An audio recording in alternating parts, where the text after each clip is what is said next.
سلامونه دوستانو. نن غواړم د یو داسې ناروغۍ په اړه چې بدبختانه هم په افغانستان کې او هم په ټوله نړۍ کې ورسره بېباکه چلن کېږي معلومات درکړم. او هغه بل څه نه دی بلکې د وینې لوړ فشار دی.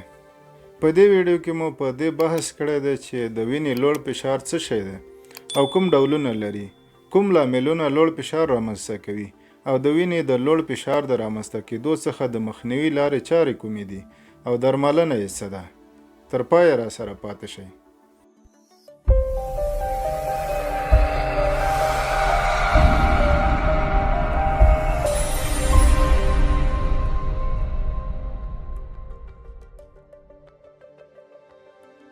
د وینې لوړ فشار یوه مزمنه یعنی یوه اوږدمهاله او ورو ورو پرمختګ کوونکې ناروغي ده چې د نړۍ په سراسر کې ترې خلک کړېږي.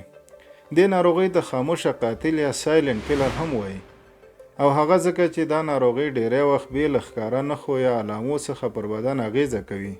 ممکن یو څوک د کلونو لپاره لوړ فشار ولري خو کومې ځانګړې نښې له ځانه ونه ښیي چې همدا حالت بدن ته زیان رسونکی ثابتېدلی شي. له همدې امله ډاکټران سپارښتنه کوي چې په کال کې یو ځل باید هرومرو د خپل بدن عمومي چیک اپ او په ځانګړي ډول د فشار معاینات وکړو تر څو د لوړ فشار او دې ته د ورته نورو ناروغیو له رامنځته کېدو مخنیوی وکړو. اوس که یو کس په پرلهپسې توګه څو ځله ډاکټر ته مراجعه وکړي او د وینې فشار د سیمابو په ستنه له 140/90 ملي مترو پورته وي، په دې شرط چې فشار په سمه توګه کتل شوی وي، نو دې حالت ته د وینې لوړ فشار یا هایپرټنشن وایو. البته فشار بېلابېلې کچې لري. که د وینې د فشار کچه 120/80 وي، په عمومي ډول دې ته نورماله فشار وایو. اوس که د یو کس سیستولیک یا لوړ فشار له 120 څخه تر 190 پورې وي او ډیاستولیک یا ټیټ فشار له 80 څخه تر 90 وي، دوی لوړ فشار نه لري مګر د لوړ فشار په لومړنۍ مرحله کې دي. یعنی دا خلک لوړ فشار ته مساعد دي. دا کسان که په خپلو کړو وړو کې بدلون رانولي نو په لوړ فشار د اخته کېدو چانس یې ډیر دی.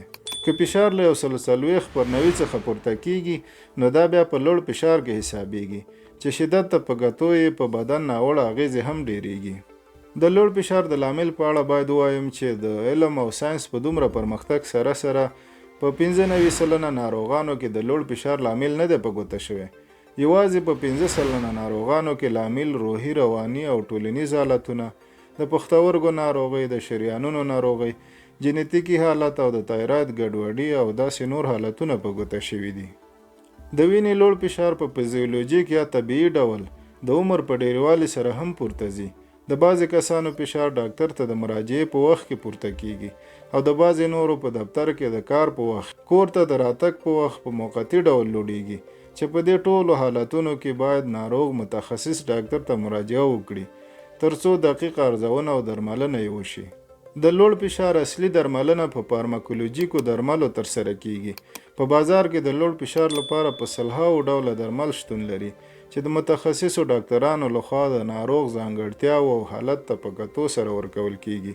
یعنی دا درمل باید په خپل سر ونه کارول شي. د دې ترڅنګ ناروغ باید مرستندویه درملنه هم ترسره کړي او هغه دا چې ناروغ باید په خپل لایف سټایل یا د ژوند په تګلاره یا کړو وړو کې بدلون راولي. په خوړو کې له سبزیجاتو، ترکاریو او میوه‌جاتو ډیره ګټه واخلي. د غوړیو او شحمونو له خوړلو د امکان تر کچې ډډه وکړي. خپل وزن کم کړي او د منځنۍ کچې فزیکي فعالیت یا ورزش ترسره کړي. دلته باید یوه خبره په یاد ولرو چې مرستندویه درملنه هیڅکله د اصلي درملنې ځای نشي نیولی. په مرستندویه درملنې سره موږ کولی شو له 8 څخه تر 10 درجې فشار راښکته کړو چې دا په ډیری ناروغانو کې له مطلوبې کچې ډیره کمه ده. نو لازمه ده چې د متخصصو ډاکټرانو د لارښوونې او تجویز سره سم عمل وکړو ترڅو د لوړ فشار د ناوړه پایلو څخه چې دماغي سکتې، د زړه ناروغۍ، د پښتورګو فلج کېدنه، د سترګو ناروغۍ او د رګونو ناروغۍ پکې شاملې دي مخنیوی وکړو. مننه چې تر پایه را سره وئ.